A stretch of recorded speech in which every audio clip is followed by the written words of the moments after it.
Transmitter device activated. Coordinates set for Earth 2. Hey everyone, welcome back to the Earth 2 podcast, your weekly exploration of the DC Comics multiverse and the legacy of their Golden Age characters through the Silver and the Bronze Ages of comics. I'm Peter Watson. And I'm David Steele. Welcome back, thank you for joining us. We are doing our third consecutive issue of Brave and the Bold. This week we are doing issue 118, The 100 Pagers Have Gone. It's no longer the lead story. Following on from the stories of the Spectre and Sergeant Rock, we're doing this issue, which features another Golden Age superhero and one of the biggest and most famous sort of comic book villains of all time, who hasn't appeared in the podcast terribly often, it must be said. No, I'm looking forward to this episode very muchly. Me too, with extreme prejudice. So without any further ado, Brave and the Bold 118, published on 21st of January 1975. Memory serves right between the end of Robot and the beginning of Ark in Space, the early Tom Baker Doctor Who stories. Peter's going to tell you about this spectacular cover. At the top we have the usual DC, the line of superstars, the Brave and the Bold banner. 25 cents, April number 118, approved of course by the Comics Code Authority. But what is Brave and Bold presenting this month? Well, we are presenting Batman Woohoo. And Wildcat, Woohoo. Co-starring the Joker. The Joker, ladies and gentlemen. Way! How close is this episode going to come out to the release of the new film? It's probably going to still be a few weeks away, Yeah, but I think so. Hey, the hashtag will get some traction. That'll do. Yes. The main image on the cover, we're in a boxing ring. We have Batman and Wildcat in full costume, but more than full costume. They are wearing spiked cestus gloves. And they are punching each other viciously. Oh no! In a big boxing match. But who's the referee for this boxing match? Well, of course, it's none other than the Joker, who is laughing his head off. This is a wonderful Jim Aparo cover. Yes. Joker sort of like, not quite waving his arms, but you can see the movement lines of his arms as he's sort of like enjoying what he's seeing. It's almost like he's acting out the punches himself. Yeah, you can see that. Miming it for the benefit of our YouTube viewers. Bats and Wildcat knocking 7 colours out of each other. It's glorious. There's a massive big caption as well. And it says, "May the best man win!" But win is scored out, and it's been replaced with the word die. Gosh. How exciting. It's a great cover. I have several foreign reprints of it to share with you on the socials, listeners, but I will have something specific to say about it either during or after the story. So, we begin. There's an establishing shot of, well, the caption tells us where we are. Sparta Prison, a grim grey island of stone amidst a green sea of forest 200 miles due north of Gotham City, where right now... Yeah, for right now it's night time and we can see prison searchlights and stuff beaming through the sky and all this. We can hear a voice coming from inside the prison saying, "All right, Debrek, you can rot in here. Rot until Hades freezes over." We cut to inside the prison, Batman and Commissioner Gordon standing in the open doorway of a cell. The Commissioner is pointing at a burly, bald-headed man who's been rendered in a very interesting sort of shadowy type way. Gordon is pointing at him saying, "Spending out time in solitary will change your mind. Make you spill your guts about your boss, the Joker." And this baldy chap in the overalls kind of waves a dismissive hand in the direction of our two Gotham heroes and says, "Never, Gordon. Mike Dubrek ain't no rats." We get some captioning. The Joker. Once again, the grinning jackal of crime returns, but this time his chilling chuckle triggers a plot so cunning, so evil, that the Batman finds himself facing his own best ally, Wildcat, in a fight to the finish, when echoes the cry, "May the best man win, die." And we're told the story has been brought to us by Bob Haney, with art from Jim Aparo. First panel of page 2, Gordon and Batman are walking down a prison corridor. Gordon is saying, "Think it'll work, Batman? Keep him in solitary so he'll reveal all he knows about the Joker's operations, henchmen and hideouts." "It has to, Commissioner. Since that ghastly clown escaped again, he's on a rampage of murder and mayhem extreme, even for him." Prison guard salutes as Bats and Gordon walk past. Bats is still saying, "It's as if he's making up for lost crime time.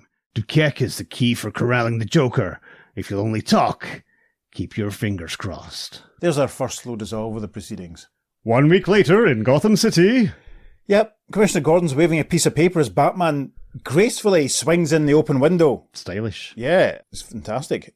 Gordon saying, "Batman, from Sparta's warden," meaning this piece of paper, "Dubrek's cracking. He wrote to the Joker, and the letter was intercepted, copied, and then sent on. So this must be a copy of the letter that Batman's reading when he says, Debrek warns the Joker he can't take much more solitary. Good. He's cracking all right. A little more time and the rat will sing a song that'll trap a hyena. gosh, another slow dissolve. But somewhere in Gotham City this very night... Yes, it's some kind of sneaky-looking laboratory type situation. We can see a calendar on the wall. There's a small overhead light fitting, casting a sort of golden glow over proceedings as a man in glasses and overalls is sat at a sort of laboratory bench. You can see Bunsen burners and jars and such like. And this guy is holding something in his hand. It's not too clear what it is. It looks like a little red box. And he's holding it out towards a shadowy figure, saying, I don't like letting you have this, it's too risky. And the shadowy figure, who we can see is clutching a large pile of cash in his left hand, replies, But you'll do it because you like money. And because, if you don't, the last thing you will ever hear is the laugh of the Joker. And the wide-eyed and wide-mouthed scary villain is revealed. Good God, he's nightmare fuel. He really, really is. Proper 70s-looking Joker here. This is superb. He bids farewell. Good evening, Doc. And we arrive at the top of page 3. What dastardly deed is the Clown Prince of Crime contemplating? The following day, Hillman's Gym, where the fight crowd gathers. We can see a familiar figure working out in the centre of the panel, hammering away at a punching bag. We can see a sign on the wall or poster that reads, Now working out, Ted Grant, former heavyweight champion. Yes, Yay. Ted Grant Wildcat, making his first appearance in a little while. So a bunch of pressmen around. You can see the little press cards and the bands of their hats. And there's one guy in the foreground, very smart, very contemporary, with a beard and thick frame glasses and a striped shirt and striped tie. And he's saying, Is it true, champ, you're boxing an exhibition bout at Sparta Prison tomorrow? Sure. Those cons up there are human beings. They need sports, entertainment, contact with the outside world. Yes, it's Ted Grant, alias Wildcat, crime fighter and cyclist extraordinary and ally of the Batman, in a smashing series of brave and bold sagas. Yes, all of which have probably been reprinted a couple of times now. If you've got the Batman and Wildcat trade paperback to hand, listeners, you should have grabbed it by now to read along. In the next panel, a kind of older-looking man, thinning white hair, approaches Ted Grant, saying, Champ, I'm Whitey Ross. Used to fight bantamweight. Need a job. Could you use a second at Sparta tomorrow? Sure, Whitey. I can use a good man in my corner. And we ex-pugs have to stick together, says Ted with a smile. And the next day, inside Sparta's grim walls... Yes, we're with the prison governor, slightly overweight man, with a loud tie and a purple suit. Got a moustache, as a lot of people do in those days. Talking to one of his officers. The governor's saying, Ted Grant's due soon. We need an opponent for the exhibition match. Only one guy for that, Warden. Mike Debrek. He once almost took Grant's title in a disputed decision. Every con in the place says Debrek is the better fighter. If we don't let him fight Grant, we might have a riot in our hands. Yes, I know. I promised Batman and Gordon to keep him in solitary, but a few hours out can't hurt. Get him ready. That afternoon, the 600-odd tough convicts excitedly gather in the prison's huge exercise yard. Yep, it looks as though the warden has put on a white shirt as if he's going to be the referee for this little match. We can see Ted in a yellow dressing gown type situation with some gloves, and Debec in a green dressing gown type situation. We can see the seconds standing behind them.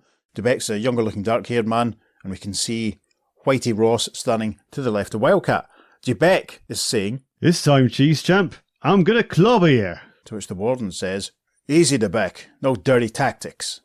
But just as the bout is ready to begin... Yes, we see Debec's second approaching Whitey, Wildcat's second, and saying, Hey little man, that's Debec's water bucket. Here's yours. And he takes Whitey's bucket out of his hand and shoves another one towards him. Whitey says, Sorry, must have got 'em mixed up. And the caption for the final panel of page 3 reads, And now, as the two old foes meet before this very special bunch of fans... Yep, basically we see Debec and Ted Grant punching each other and voices and stuff coming from the crowd as one convict yells, Get him, Mike! another says, Powder the mug, Debrek! another one says, Chop him down, Mike, kiddo! Caption for the first panel on page 4. 1 round, 2 rounds, and what was supposed to be an exhibition turns into a brutal grudge fight. Yes, we see Debec take a violent left-hand punch to Ted's guts, for want of a better way of putting it, as Wildcat thinks to himself, he's tough, and fighting meaner than he did in our title bout. Then, in round 4... Yep, we see Ted hitting the canvas, as Debec smiles, and a voice from the crowd yells, Yahoo! The cheese champ's down! Cheese champ! Someone else says, He's headed! someone else enthuses with a healthy cry of, Yeah! and we see the warden referee counting 5, 6, 7 from the side. Whitey calls to Wildcat saying, Take the full 8 count, champ, and get up and hook the bum. He's a sucker for a hook over his right lead. Thanks, Whitey. Now the former heavyweight king is up, as his opponent bores in for the kill. And there's a massive pow as Ted strikes Debeck square in the chops. Off camera, a voice cries, Did you see that? and another voice cries. Wow, like being hit by a 38 slug. The caption of the next panel reads, And as the tough con is counted out, yet we see Ted graciously reaching down towards Debeck, saying, nice bout, Debeck. Huh? You got lucky, chump. And another slow dissolve. 2 days later, We see a red helicopter flying, and inside we hear a voice saying, Every inmate in Sparta's infected, Batman. Some kind of mystery disease. The whole prison's an isolation ward. shortly, the helicopter has landed. We can see the silhouettes of Batman, Commissioner Gordon, the Doctor who was just speaking, and the prison warden all walking away from the helicopter. The Doctor continues. It's uncanny. They've all got a rare tropical fever, a disease never seen before in this country. Then it had to be brought in from outside, Doctor. Says Bats. We're inside, presumably the Doctor's little surgery room in the next panel as the Doctor continues. It started with Mike Dubrec, then hit the other cell blocks. If we don't find a quick cure, the prisoners will start dying in another 72 hours. Batman is stunned at this. He's stunned at this. He exclaims, What? How could Dubrec get in? He's in solitary. I admit I'd let him out to box Grant, says the warden. Then let him eat in the prison mess hall as a reward for a good fight. Batman punches his fist, saying, Blast! It's all becoming clear. The Joker! I'll bet he somehow is responsible for the epidemic in a diabolical plot to get Dubrec. That's a bit of a leap to my eyes, but there you go. Another slow dissolve. shortly, Yep, the Doctor is standing with Commissioner Gordon and Batman. There are a couple of buckets on the countertop in front of them. The Doctor is saying, You're so right. Dubrec's water bucket was used to infect him during the fight. Later, the other inmates caught it when he ate with them. Incredible. The Joker tries to kill the one man he fears might rat on him, and now 600 others might die. They're convicts, but we must save them. Somehow. next day, back in Gotham City. Ted Grant is in the company of Batman and Commissioner Gordon. Ted is saying, I never dreamed Whitey Ross was the Joker's stooge. The water bucket switch seemed a normal mix-up. Forget it, Ted. But maybe as Wildcat, you can help us run that laughing hyena to Earth for good. In the first panel of page 6, Commissioner Gordon is holding a telephone receiver. He's just been dealing with a call, and he says to Bats and Ted, We're in luck. A scientist at Barston Institute's been researching that rare disease. He's got one lab animal whose blood's crammed with enough antibodies to inject all the prisoners. They're as good as saved. Next morning, And a costumed Wildcat and Batman are standing outside the Barston Institute. There's a white coat wearing scientist, a couple of police guards, an open van, and the scientist is saying, Spot is worth his weight in gold. There's not enough time to prepare another animal. We can see him handing a very small white dog to one of the police guards, to which Batman replies, We dig, Doctor. He'll reach the airport in the plane for Sparta safely. and as the armoured car and its unique living cargo rolls away, two famed figures are riding escorts. One below, Yes, we see the armoured car spinning along and Wildcat on his motorbike following. and one above. And we see Batman in probably the same red helicopter we saw earlier on. Disappointingly not a bat helicopter. 'Cause that would have been Shame. fun. Oh well, bats can be heard saying, Traffic jam. But it's okay. There's still plenty of time to make that plane. But what Batman and Wildcat, caught further back in the jam, cannot see is the exhaust of the car nearest the stalled steel vault. and we get an overhead shot of the armoured car. There's a large orange saloon car in front of it, and we can see very conspicuous fumes coming from its exhaust pipe and drifting in front of the armoured car. And from inside the armoured car, we hear, and the caption for the next panel on page 6 reads, Laughter inside the wheeled fortress. Laughter that is echoed by harsher tones in that nearby vehicle. Yes, we see inside the large orange saloon, we see the Joker in the back seat looking at the back window, and his driver in the front looks over his shoulder saying, The jam's breaking up, Joker. They always do. Sooner or later. He laughs again. We arrive at the top of page 7. In the roar and confusion of the morning rush hour, an even more confusing event. And we see Batman looking down from his helicopter down at the road below, and we see that the orange saloon car is pulling off to the right, and the armoured car seems to be, well, Batman observes, What's gotten into them? They're weaving all over the place. we're back with Wildcat on his bike. There's a Volkswagen Beetle in front of him, which is pretty Yay. cool. And Batman is communicating with Wildcat via some kind of radio. We hear Batman's voice. Batman to Wildcat. The armoured car's turning off the airport route. Something's wrong. Wildcat to Batman. I'll catch up and find out. But before the cattle cycle can weave through the slow-moving massive vehicles... With a massive crang, the armoured car has collided with the support column of an overhead bridge. By the looks of things, the layout of this motorway is terrifying. And again, from inside we hear... In the next panel, the back door of the armoured car is open, and we see a little dog going, arf! And lying on the ground behind him is his guard, who has a hand to his head and is still laughing away.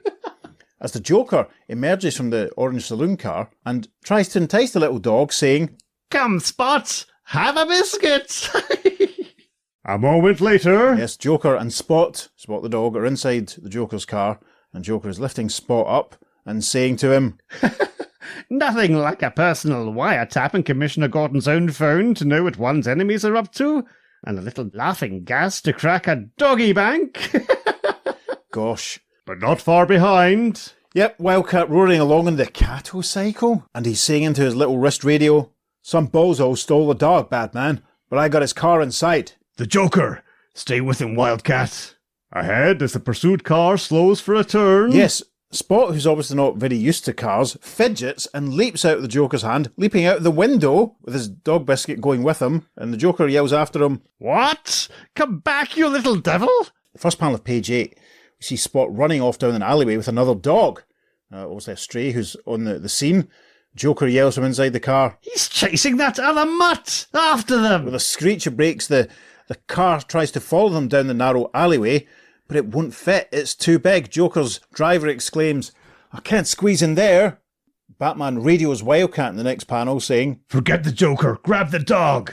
Can do, Batman, as Wildcat on his bike roars past the Joker's vehicle. But as the chase roars out toward the winding Gotham River... Fantastic artwork from Mr. Aparo on this page, it must be said. You see Spot and his little canine pal running up one half of a bridge. Wildcat roaring behind them. These dogs must be running very quickly for Wildcat not to catch up with them on his motorbike, for crying out loud. But as Wildcat catches up, he observes that the dogs are on a drawbridge, and it's opening. And we see the two dogs jumping off the ascending half that they were on and falling down towards a sort of barge that's transferring coal or something by the looks of it. The next moment... Wildcat, on his bike, roars off the half of the bridge into midair, yelling, Yow! Gotta make this, or hit the drink! Gosh, we're told we're continuing the third page following.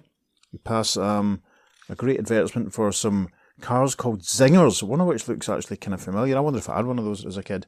And then when we arrive at the top of page 9, the caption reads, And as Wildcat leaps his cattle cycle to the bridge's other side... It seems that the dog that Spot had paired up with belongs to the owner of this coal scuttle type situation. This is very random. How lucky that the dog was able to time it and just arrive as this boat was just going past. The owner of this boat is revealed as an overweight man in a red cap and an orange top, beard and a massive pipe in his mouth, and he's patting his own dog, holding Spot with a scruff of the neck, and he's saying, So, you brought home a friend, eh, Queenie?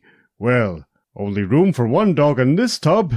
So long, Pooch. And with that, he releases Spot, who seems to jump out of his arms and not into the water like what happened in Anchorman, which would have been horrible, but Spot then with a yarf leaps to the rocks at the side of the river. Interesting. That's not quite as bad as I thought it was going to be when I was reading it in the prep, listeners. A caption reads, Moments later, roaring along the riverbank. Yep, we see Wildcat on his bike, speeding along and speaking to his wrist radio saying, I lost the dog, Batman. What lousy luck. We've got to find him before the Joker does. What we can see, but Wildcat hasn't seen, is that Spot is hiding inside a pipe. There's a whole pile of pipes on the side of the river, and poor Spot is cowering inside one of them, but Wildcat hasn't seen him. The caption for the next montage panel, which is definitely going to end up on the socials, reads, Now an amazing dog hunt begins in Gotham City. At stake, the lives of 600 imprisoned men 200 miles away. Yes, we see the Joker looking thoughtful, we see a police car with its light flashing, we see Batman in his helicopter, and we see Wildcat on his bike speeding past the city dump and what looks like a garbage can in front, so that's enough justification to instruct all our listeners to take a drink. While along the deserted riverfront... Yes, we see a little boy, red hair and freckles, who has a ball in his hand, and he's trying to entice Spot out of the pipe, saying, Come on, boy. Arf, replies Spot. In the next few hours, while a great city is combed from one end to the other, an old story is played once more. A boy and his dog. Yep, we see a little boy and Spot having a great time. You can take another drink with the fire hydrant, and what looks like a couple more garbage cans. And then... We're back with Batman in the helicopter. You can see he's not flying it himself. He's got a pilot wearing a purple baseball cap, and they're looking down and they can see what looks like an automobile junkyard underneath them. We can see the boy and the dog playing. Batman spots them and says, "Down there, it's Spot!" And then in the next panel, using a rope, he descends from the helicopter and shouts an anagram of the dog's name. "Stop!" And with that, the boy and the dog split and run off in opposite directions. A few minutes later... Yes, the location has shifted. We appear to be in an alleyway somewhere. There's an unfortunate in a green suit with a brown hat, asleep under a newspaper. We can see the headline of this newspaper, Gotham Daily News. Combe City for dog, prisoners' lives at stake. And we hear little Spot, "Arf, arf, arf," ing away. And the man in the green suit is disturbed. And then he throws off his newspaper bedclothes and welcomes Spot, rubbing his back and playing with him, saying, "Poor little guy's scared. It's all right, fella. Old Eddie will take care of you." We passed an advertisement for The Amazing World of DC Comics, issue 4, and a DC subscription advert. And we then pass a full page advertisement for some of the DC tabloid editions, including Christmas with the Superheroes and reprints of Action Comics, Detective Comics, Whiz Comics, etc. The Ghost tabloid, Superman tabloid, Tarzan tabloid. There's a full page advertisement for tabloid editions of Shazam and Wonder Woman. And then there's a full page advertisement for Claw the Unconquered. Good grief. Gasp. Then we arrive at the top of page 11, and Eddie is playing with Spot. Spot, who's sort of sat up and sort of begging a little bit, sort of paws in front of him, and Eddie is saying, "Say, you're bright. Maybe you know some other tricks. Roll over." To which Spot does, and Eddie says, "Great. You got the gift, Pooch. The gift to be a top trick dog. I should know. I was once the best in the business, me and my dog act." And then Spot, very cleverly, balances in his front paws in the next panel, as Eddie says, "Perfect. Pal, you're my lifesaver. With you, I can build a new act, get back in the circus, be big time." Suddenly, a lithe-caped figure looms in the alley. Yes, Batman arrives in the scene, saying, "Hey, old-timer, you see a little dog with a big spot in one eye? That's his name, Spot." "What? Batman? A dog? No, I was sleeping one off, just woke up." Batman exits in the next panel. We see him rushing off in the distance, and we see that Spot was hiding under Eddie's newspaper, to which Eddie is saying, "I don't know what Batman wants with you, pal, but nothing's going to separate me from my ticket back to the big time." We see them walking out the alleyway in the next panel towards a busy street. Oh, we can see a shop labelled Bolton off. That's quite interesting. Mm-hmm. Eddie is saying to his new canine compatriot, "Lots of trucks go by on that street ahead, Spot. We'll jump on a slow one and hitch a ride." "Arf, arf," replies Spot. As we arrive at the top of page 12, however, Spot makes a break for it, running away from Eddie towards a green truck which has its back door open. Eddie yells, "No, Spot, not that truck!" And we then cut to the cabin of this van as a brown uniformed member of staff from the Gotham City Dog Pound exclaims, Well, well, now we got him jumping in instead of out."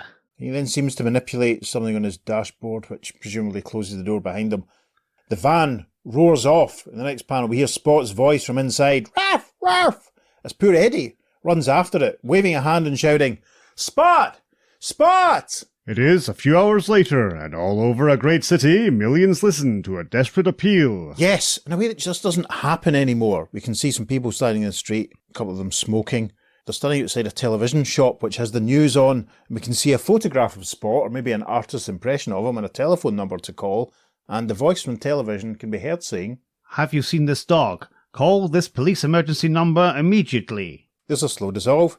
While at headquarters... We get great shot Batman, Commissioner Gordon of Wildcat's buttocks.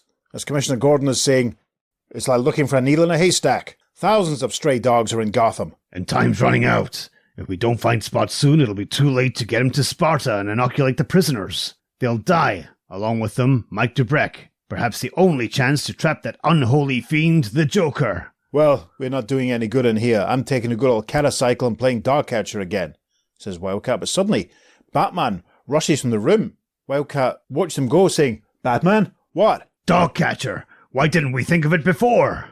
And very shortly, at the Gotham City Dog Pound... Wildcat and Batman talking to the man in brown, who we saw a page or so ago. The man's looking at a clipboard and he's saying, "That mutt? Sure, Batman. We had him here, but his master came and claimed him just a few minutes ago. Weird-looking bozo. Had green hair." To which Batman exclaims, "The Joker! Let's go, Wildcat!" But as the brave and bold allies scour the streets... Yes, Wildcat and Batman are riding on Wildcat's I hate saying this, cattle cycle. Honestly, Haney go and take a jump. They're roaring along. It's quite an impressive panel from this distance because Bat's cape is flapping in the breeze behind them as they scoot along. Wildcat saying, "We covered the area 3 times. Not a sign of it." He beat us again. For all we know, he may have killed that poor little dog by now. Then, Somehow, the Joker is communicating with Batman via Batman's wrist radio, which is presumably how Batman was communicating to Wildcat. But anyway, we hear the Joker's voice. Joker to Batman. Yes, I know your secret police frequency. If you want a fighting chance to get back man's best friend, go to Jefferson Square Garden. But I'll be listening in the police wavelength, so don't call the fuzz. Batman looks stupefied, quite frankly, as he says, Joker, we're on our way. Shortly, in the most famous arena in Fistdom, hallowed home of 1,000 championship bouts, where now... Fistdom, ladies and gentlemen. Yes, a dynamic shot of the Clown Prince of Crime standing. We can see some boxing ring ropes behind him. It's a very dynamic angle. Not too much of a reveal so far, but he's proclaiming at the top of his voice, Ladies and gentlemen, in this corner, wearing grey tights and a blue cape, weighing 190 or thereabouts, the masked manhunter, pride of Gotham City, The great Batman. and he points at Bats, who's standing with his arms crossed, and we can see that he's wearing what appears to be sort of some kind of metallic gauntlet on his hands. In the next panel, the Joker points to Bat's opponent, saying, And in this corner, wearing dark blue, weighing around 200, the former heavyweight champion, Ted Grant, alias Wildcat. You see Wildcat looking buff as heck, and also with this enhanced hand armour. And then we see one of the Joker's goons, as the Joker says, In a neutral corner, weighing maybe 15 pounds, little Spot with a gun pointed between his pointy ears. yes, and we see poor Spot looking terrified as the Joker's goon holds a pistol to his head. It's like the cover of National Lampoon. Anyway, Now, a fight to the finish. And if I'm pleased, Spot will be freed. If I'm not, he dies.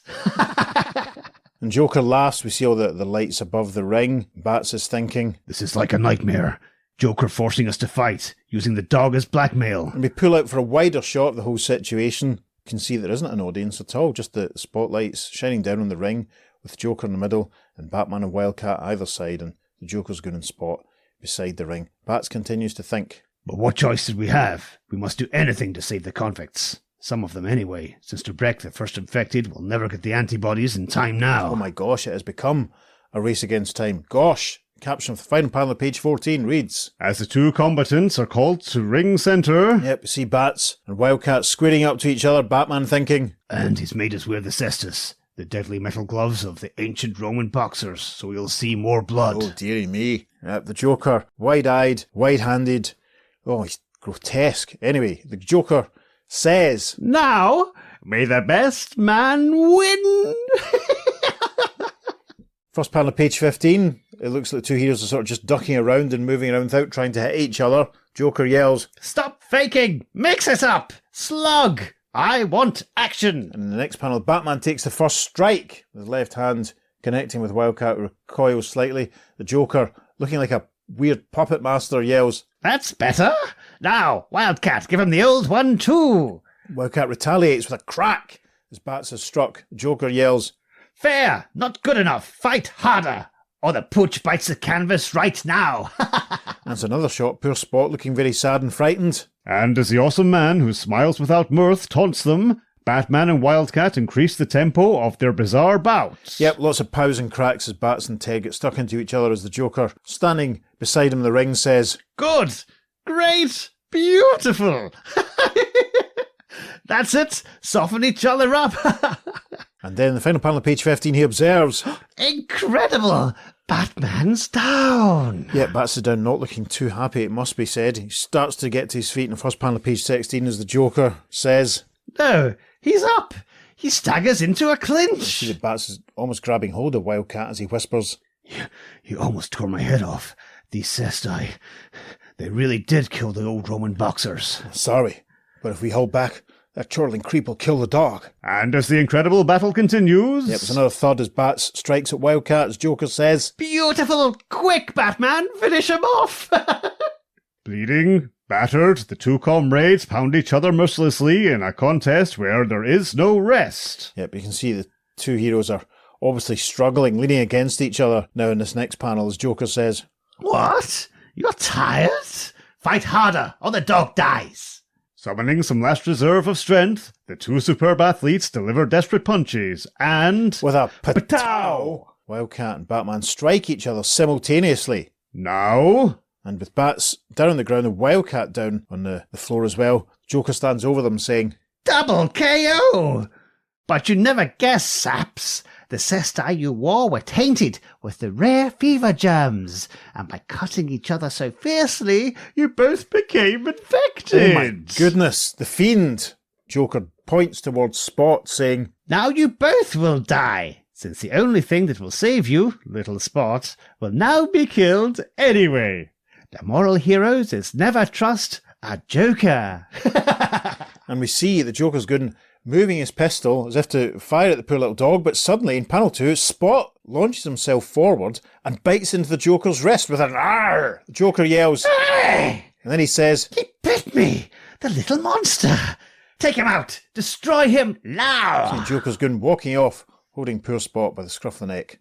Moments later... We're looking over the Joker's shoulder, down at Batman on the floor of the ring, as Joker says, Now Dubrek will never ratten me, and you two great crime fighters will be out of my hair forever. Yeah, but you'll die too, you inhuman clown. The dog's saliva, it's filled with fever germs, not antibodies. and the Joker pulls himself up with a start, looking very surprised as he looks down at his wrist in the next panel saying, What? You're lying. Am I? You can't take the chance either way. in the next panel we see the Joker rushing off out of the ring towards the open door of where it's all taking place, yelling, No, I can't die. I must get that dog. And a couple of blocks from the arena... we see the Joker rushing up just in time to see his goon hurling Spot off the docks where they're standing. We can see ladders and all that sort of stuff, and he's tied a big boulder around poor Spot's neck. Oh my goodness! See poor Spot falling towards the water, and the Joker rushing up yells, No, don't. Huh? Exclaims the Joker's goon, and the Joker launches himself off the docks into the water himself, yelling, I must save him. and with that the Joker leaps into the water. First panel of page 18, we see the Joker struggling, splashing around as he yells, Oh no, I forgot. I can't swim. Help! Help! and then we see in this beautiful perspective of this panel that runs the length of the whole page, that Spot has managed to snap the rope that was tied around the rock that was weighing him down in the water. Wriggling free of it all, he manages to swim back up and grab the Joker by the hair, pulling him along to some measure of safety. Batman and Wildcat have arrived in the scene, and we see in the background Wildcat punching out the Joker's goon. Batman, in the foreground, is diving into the water, saying, Nice punch, champ. I'll get Spot in that hunk of inhuman flotsam he's trying to save. And a few minutes later... yes, we see a sodden Joker leaning against a dock post as Batman holds Spot, who's licking at his face. Wildcat looks on and says, Is it true Joker's also infected by Spot's bite? I don't know, but it was a desperate idea that worked.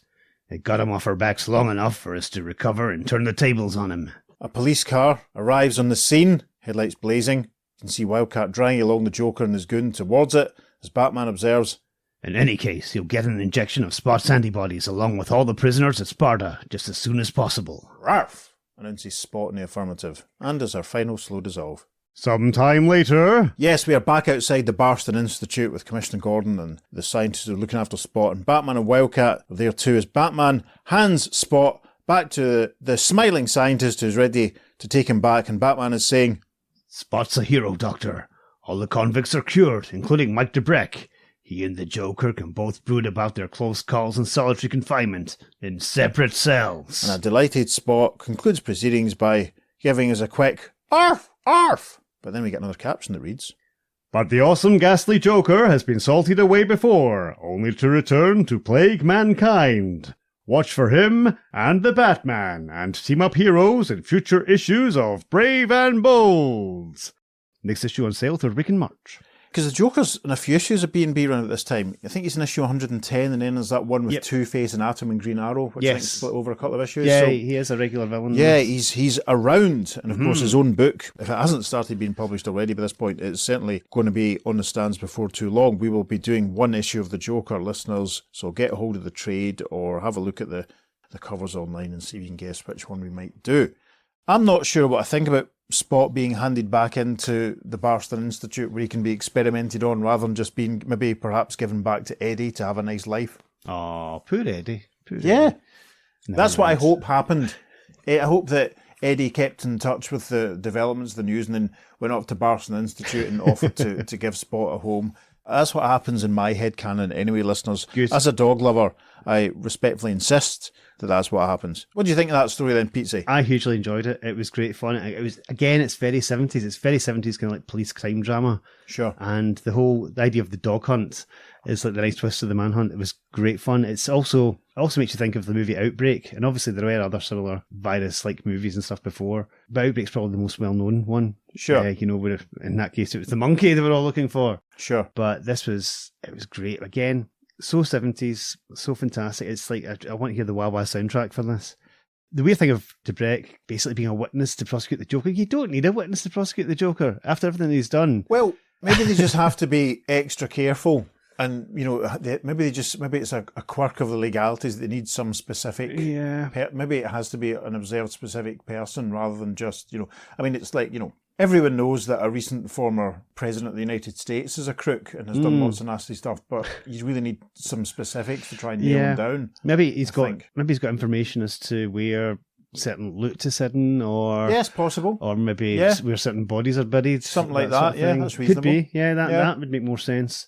But it just seemed to be that they just need him to catch the Joker. Sure. Which seemed a bit unusual considering the Joker's quite visible. Yeah. For his crimes for the most part. I mean, I really like this one.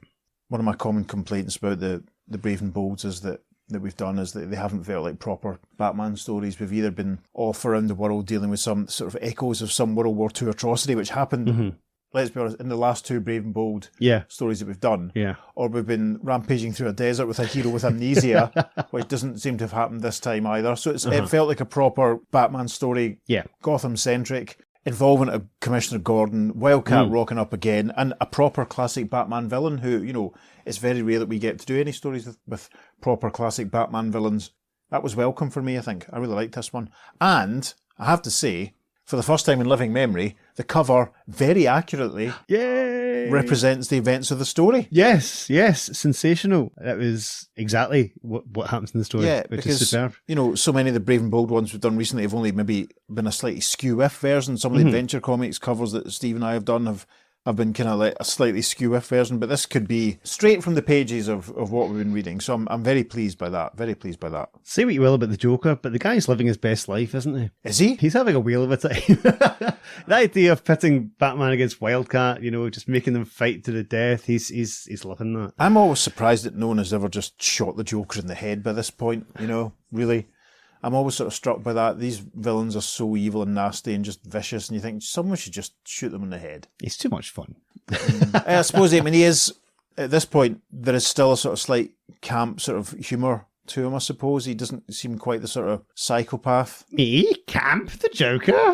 That he is elsewhere, or has it? I mean, I've said many times in the past, I don't know if I've said it very many times in the podcast, but the Joker bores me to death as a character. In the wake of the Jack Nicholson Michael Keaton movie, DC did so much with Batman and Joker over the next couple of years, and it almost got to the point it seemed that the Joker was the whole point of it rather than Batman. There was just endless amounts of stuff getting posted, and he's one of these characters that's clung to by certain aspects of fandom, and it's just, to me, he just bores me. Yeah. Everything interesting that could be done with him was done years ago. That movie a couple of years ago, the sequel's due out soon, obviously.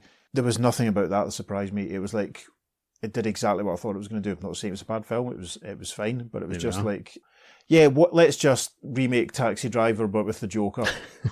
Oh, how interesting. And it was exactly what you imagined it would be like. I'm glad that we've done a Joker story, because this is proper 70s Joker. Yeah. It kind of reminds me of the Joker that I remember seeing the new Adventures of Batman cartoon when I was a kid, or reading Imagine that I read in comics when I was a little boy. Sure. You know what I mean? Yeah.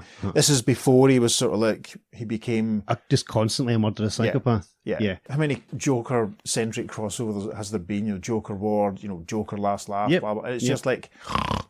Things, people keep buying them, you know what I mean? Mm-hmm. The greatest Joker stories ever told.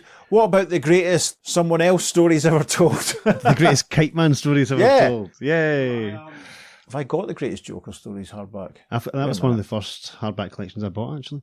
Yeah, I can see it over there next to Greatest Superman and Greatest Bats and Greatest Team Up, Greatest Golden Age and Greatest 50s, Greatest Flash. Something like that. I've got a vague memory. They either did a volume 2 or reprinted it and it was a Brian Bolland cover, but I could be wrong. Mm-hmm. Yeah, that's my rant about the Joker. Listeners, what DC characters do you feel have been done to death in the last 40 years? Write in and let us know. Peter will tell you how to do that at the end of the episode. Well, to counter your rant against the Joker, I'm going to be Team Joker. Like, I think he's a fantastic character when he's handled correctly. I always love Grant Morrison's take on it, in that the Joker kind of like reinvents himself from time to time, and you don't know what you're going to get. Sometimes he can be the crazed Machiavellian schemer, sometimes he can be just an out-and-out laughable clown, sometimes he's a mad scientist, but most of the time these days they just make him the homicidal maniac. Yeah. Usually with a long-term plan, but I always like the instability of the Joker and how you just don't know what's going to happen when he turns up. Is this what led to the Three Jokers series a few years ago? Yeah, and what can you tell us about that? I mean, I've got them. They've been sat in my to-read pile for a long time. I got the sense from people I knew at the time that response was mixed. What was your thoughts on it? Without too many spoilers, if that's possible. Well, you had the whole bit in, what was it, Darkseid War, where Batman got into Metron's chair and they asked the chair, who is the Joker? And the chair responded, there are 3 Jokers. And it's like, if you're the world's greatest detective, if there were 3 Jokers, you would know there were 3 Jokers. You might have twigged by that point. Yeah. But basically, it was the fact there were 3 different people who were the Joker. Interesting. But the 3 of them had separate personalities, and basically one of them killed the other 2. Interesting. So there's only one Joker left, and it was pointless. Listeners, to pad out the bonus content this week, I might post the 3 covers of 3 Jokers, but maybe I won't. Do you feel it was just another case then of the Joker being exploited to sell books? It's just another case of Jeff Johns doing his love letter to Alan Moore as he kind of like bows out of DC. He did Doomsday Clock as his Watchmen kind of closure, and he did 3 Jokers as kind of a Killing Joke closure. It just felt very much like Jeff Johns was mining the 80s Alan Moore vibe. Very to interesting. Me. But that's just my own take. I know that's probably fair. I mean, the artwork's great, the writing's good in it. It's just the storyline didn't do anything for me. I just thought it was based on a false premise. Interesting. That's very interesting. Yeah. Jeff Johns, of course. I mean, I'm a big fan of Jeff's. It must be said. Mm-hmm. I do like a lot of his stuff, an awful lot. But yeah, I picked up the latest issue of Justice Society the other day, and it's just like, it takes so long to get published. There's no momentum whatsoever. No, it's you've just totally like forgotten what's happened in the last issue. I'm bored by it all because there was this whole fuss about the new Golden Age, and we got the Alan Scott and Wesley Rodd series, and we got this Justice Society book, and it's just. But hey, Jeff Lemire's coming, yes. So yes, after this story finishes, Jeff Lemire's coming. Yes, I did notice that our good pal Ross from Stop Let's Team Up and Opal City Confidential had recently acquired the Jeff Lemire Animal Man Omnibus. Uh-huh. So he's a big fan of Jeff. So I look forward to what Ross has to say about Jeff Lemire's JSA when it begins. Indeed. Yes, we've kind of got a little bit off the track here, but no, the Joker's it's an interesting one. I think both our perspectives are fair. I would agree with you that when there is the potential for interesting stories to be done, but it just seems, as I keep saying, for the last 30 odd years, it's like, right, what else can we do with the Joker? And it's like, I just often think the stuff does sell, and you just sort of think, well, have some more imagination and do some stuff with other characters. But then they try that and it doesn't sell, and you just think it's like a self-fulfilling prophecy in a lot of ways. You know? Yeah. There must be more interesting things to say and do with comics that doesn't involve just doing another Joker series. Anyway, that's my rant over. Yes. Ted Grant's Wildcat identity, is it public? Well, it certainly seems to be from this. Now, in his last appearance, remember, he basically became like a front man for a corporation and was like representing them. At no point then did they mention it says Ted Grant, he used to be Wildcat and he's representing us. And in fact, Ted had his costume all locked away in a secret compartment. So you think if it was public knowledge, then it would be mentioned then as, the company saying, hey, former superhero, Ted Grant. That's a good point. But none of that happened in any of his previous appearances. It's interesting as well that the first time it's mentioned in this, I think it's in Commissioner Gordon's office and with Gordon present. Yes. Where they first mention his identity. Yes. And then the Joker knows it later on. Yeah. Oh, of course, because the Joker had the office bugged. So he did. Yeah, prolong, yeah. So that explains that. Okay, this makes sense then. Yeah. Sorry, sudden realisation the penny's dropped. Yeah, for that's both cool. listeners. So good. Aha. Because some of it wasn't... that brings me to the point. The other point I was going to make was it did feel a bit rushed at the end. I mean, it's 18 pages, which is a bit shorter than some of the other stories we've done recently. Yeah. So, I mean, there could have quite easily been another page at the end just to space that out. Yeah. For once, I felt there needed to be a little bit of say what you see captioning when the dog was getting himself free from what had happened. A very clever, very... very brave and very strong little dog, like, you know, who had lots of adventures. You know, this was like, it was almost like an episode of The Littlest Hobo in some ways. Very much. I was going to say that as well. And of course, if this was the Power of Three podcast, we'd be playing out the theme tune to The Littlest Hobo. So we could just sing it. There's a voice. Keeps on calling me down the road. That's where I want to be. There we go. Copyright strike incoming. It's probably safe to say that we both enjoyed it. Yeah, this is I think this is the Brave and Bold I've enjoyed the most out of all the recent ones. Yeah, I would agree with that. For all the reasons I said, it just feels like proper 70s Batman. Yeah. And it's nice to have the Joker involved. And again, this categorically, I suppose, must be another adventure of the Earth-One Wildcat. Definitely, without a doubt. Because this is definitely Earth-One Batman. It's definitely Earth-One Joker. We do see the Earth-2 Joker much later on, once we hit the 80s, which will probably be in about 15 years' time. I was trying to work this out the other day. If we average 2 JLA GSA team-ups a year, and we're at 1975 at the moment, we've got about another 5 years. Well, we'll see. But we'll be adjusting our methods as we go along, and we'll get a year's worth of Superman Family done in 2 episodes, that sort of stuff. So, we'll see how we go on. Yeah, Earth 2 Joker, that's right. Yeah, interesting. I mean, it's good to see Wildcat. It's good that he's enough of a draw. There's not an ongoing JSA series at this point. One is imminent, obviously. All-Star Comics is revived very, very soon as the crow flies. Yeah, I just like seeing him there. It's like, this is another comic that I bought from Mr. Root and City Centre Comics before 1995, looking at the address on the City Centre Comics backing board, 31 to 35 Parney Street. That's when he was still sharing space with what was Aka. And this is probably the first time I've read it. Really? Yeah. Oh my goodness. I know! Because the thing is, you don't see the dog on the cover. Oh, yes. If the Joker was holding Spot on the cover, I would have gone, there's a dog in this, I'm going to read it. He's too much into the fights. There's a bit of a missed opportunity there, I think. Just another little plot element that quite easily could have fitted in there on the cover without giving too much away, and maybe. Yeah, a good one, I think. There's a couple of bits I've really enjoyed in this that's worth mentioning before we move on. I really liked the idea of Batman being up in the chopper. Sure. With a pilot flying him around. That feels very 70s. It's very like Dirty Harry sort of thing, like the chopper flying over the city trying to find someone checking rooftops. Well, in Dirty Harry it was checking rooftops. That felt really cool to me, and again, very 70s. The leap over the drawbridge was epic. I always loved that. That also felt a bit 70s as well. Yeah, without a doubt. Like is there a bit in, I can try to think, it's not in the French Connection, is it? Or something like that, when someone escapes by driving a car over. No, it's probably not the French Connection, but I think there's something similar. The last time I saw it was in The Office Christmas Party, which is a very funny Christmas movie with Jason Bateman and Kate McKinnon and other people. It was fantastic. Rachel from Friends. Yes, Jennifer Aniston. Dressed to kill, in my opinion. Anyway, yeah, like Jason Bateman. I mean, you're right, there was some proper 70s cop sort of tropes there that, as you say, that I was a bit disappointed to see Batman not on his own. Whirly bats. Yeah. Or Bat Chopper, the big one. Yeah. Yeah, that's what I was getting towards. But it's also, it's cool that he's up there with one of Commissioner Gordon's finest. That was fine. And yeah, Wildcat chasing 2 dogs and not really catch up with them. It's the latest cat chasing dog. Fantastic. Interesting. Commentary. Love it. Yes, satire. Role reversal there, listeners, on that bombshell. Right. Contemporary correspondence. Again, Brave and Bold at this period is not doing full letters, it does little chunks, so we're going to go to issue 121, which is the Batman and the Metal Men and the Doomsday Express. And I think for ease, Peter and I will probably just read alternate paragraphs. B&B 8 times a year? That's the first step towards monthly publication, says David Singh. The thoughts echoed by Charles David Haskell, who adds, with a story like this, may the best man die, B&B is destined to come out each month before 1975 is out. Hey fellas, you know something we don't? Can we take a peek in your crystal ball, says the editor. Next paragraph, it appears that each time Bob Haney and Jim Aparo pit the Batman against the Joker, the end result is a titanic tale that's both awesome and pleasurable, types Clint Buck Thomas. I won't call this story the best I ever read, as far as I'm concerned, the best B&B is yet to be written. Each issue surpasses the last. Bob and Jim have some work to do to outdo this one, but I have confidence in them. Add other admiring adjectives from Andre Dubois, another masterpiece. From Jack Frost, is that his real name? Haney is fast becoming one of my favourite writers. An excellent issue. From Whispering Will Nash. My appreciation and praise to Bob and Jim for a shell-shocking emotional power-packed tale. From Dan Karloff. Undeniably fantastic. Fabulous. From Joe Malloy.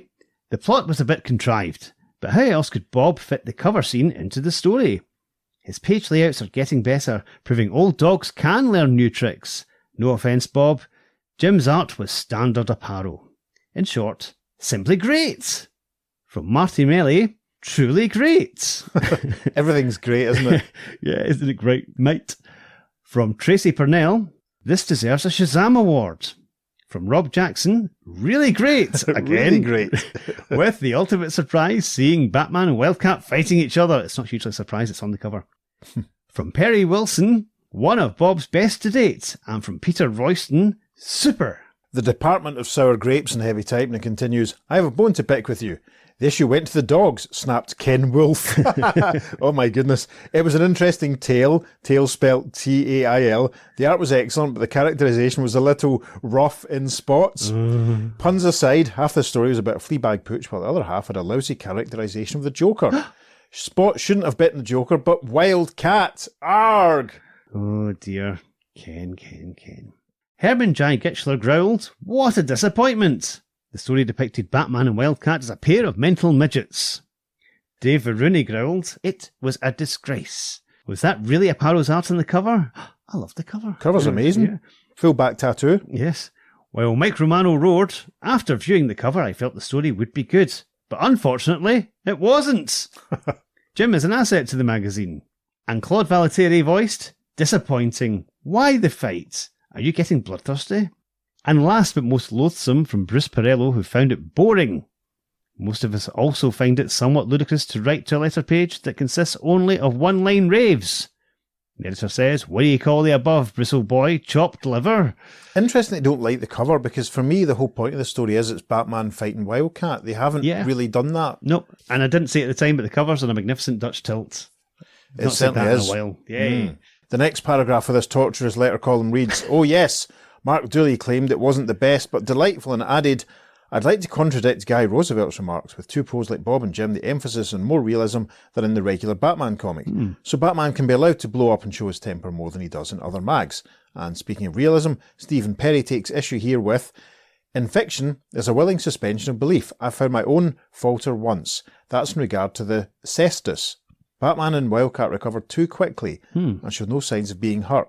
In such a realistic book, this sticks out, especially when the rest of the story was so well handled via Jim's solid art and Bob's applause-deserving script. Fair enough. Now, that's fair. I mean, they were properly getting stuck in each other. That was really unpleasant, and to shrug it off was impressive.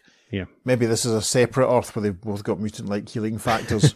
Anyway. Our apologies to Thomas Russo, Rennie Manuel, and other sharp-eyed sleuths for having spotted a couple of colour errors. We're putting the engraver on bread and water for a week. Now, did we notice any colouring errors? Yes, when the Joker first appears, he actually has got quite a pink hue to his face as opposed to his usual white. I just thought that was the lighting. Yeah, it could be argued that, but I think it was Let's have a more look. likely to Let's be go back. An error. Let's have a look. Let's have a look. Right, bottom of page 2. Now you mention it, yes. I just assumed it was the lighting in Doc's little dingy basement. That's fair enough, I suppose. But that's the only one I spotted. Yeah, so, I didn't really say anything else. The contemporary correspondence continues. Our regrets too to Dwayne Docherty and Jay Zilber, who brought us up sharply with the astounding reminder that the Joker can swim. Yes, Haney was all wet. In reply to our demand for an explanation of such epic proportions, Bob replied, I cop a plea of guilty. I was so hot after a succulent plot twist to please the fans, I got in over my head and had the little dog Spot try to save the dastardly Joker who all along had been trying to kill the cute pooch. Yes, ye clown prince of crime does know how to swim, having gotten his horrifying face and identity from churning through a chemically polluted river long ago. I guess in today's more ecologically cleaned up streams, he'd have been turned into a milder villain, say, the Chuckler or the Jester. And now that he's said that, that's going to send Peter off into the archives to find as many stories as he can featuring people called the Jester and the Chuckler so that we can do a portmanteau episode on the Jester and the Chucklers before too long. Plenty of jesters, no chucklers to my knowledge. Are we going to have to do a Jesters episode? We're going to have to, aren't we? Because there was... Jingle jangle. Yeah, there is that guy. He was a quality character, wasn't he? He Yes. turns up in an issue of Starman that Ross and I mentioned when we were talking about the times past the other day. Anyway. There's a Daredevil villain called Jester as well. Doesn't fall into a remit, does it? Anyway, he's just showing off now, listeners. We're getting to the end of this letters page, I promise. The last comment is actually about another story that we covered. It was thumbs up for 117's Nightmare Without End, the Batman Sergeant Rock opus. That's just for the record. Too many praiseworthy letters to list here, but we're grateful for the rousing response. We may as well read the roundup. Here it says, team-ups being suggested by everyone from the sublime suggestion of the Teen Titans to the silly idea of Wonder Tot. A Batman and Wonder Tot, brave and bold, would have been amazing. Yes.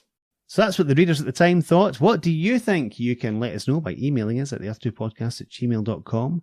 Make sure you follow us on social media because we'll put up lots of lovely bonus material for this and indeed every episode. Yes, I've got a fair few foreign reprints for this one. It was another one of the ones that was widely reprinted all over the world. And I've also managed to find a few pages of original art for this one. So that'll pad it out. That'll do nicely. Yeah. Okay. On Facebook and Instagram, we're at the Earth2 Podcast, and on Twitter, we're at podcast_Earth2, and it's the number 2 for all our socials. Yes, if you're feeling generous, you could leave us a review where you find your podcasts, or go to our coffee page and buy Peter the price of a beverage. You know the drill, you know the script. Wildcat has one more Brave and the Bold appearance to go, listeners. We'll get to that probably in a few months. Gasp. What are we doing next week? I can't remember, as usual. So you'll just have to come back next week and join us on another episode of the Earth2 Podcast. Transmatter cube activated. Return coordinates set for Earth Prime.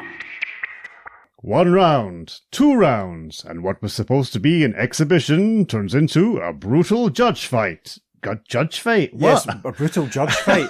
You've been reading 2000 AD again or something. Dredd versus anyone. 1 round, 2 rounds, and what was supposed to be an exhibition turns into... You're making an exhibition of yourself here, Peter Watson. Jokes. I'm too into this, it's great. Oh well. Bats can be heard saying, traffic jam, but it's okay. There's still plenty of time to make that plane. That was like Mr. T. I ain't getting no plane. We get a great shot of Batman welcome at. Welcome at. I know. Welcome, Matt. Welcome, Matt. That's his Earth 4 version. Boulder around poor Spot's neck. Oh my goodness. Spock. That changes it entirely. Yep. Wow. Beams in and saves him. Hooray. Spock sacrifices himself. Well, they need just to in the nick of time. Yep.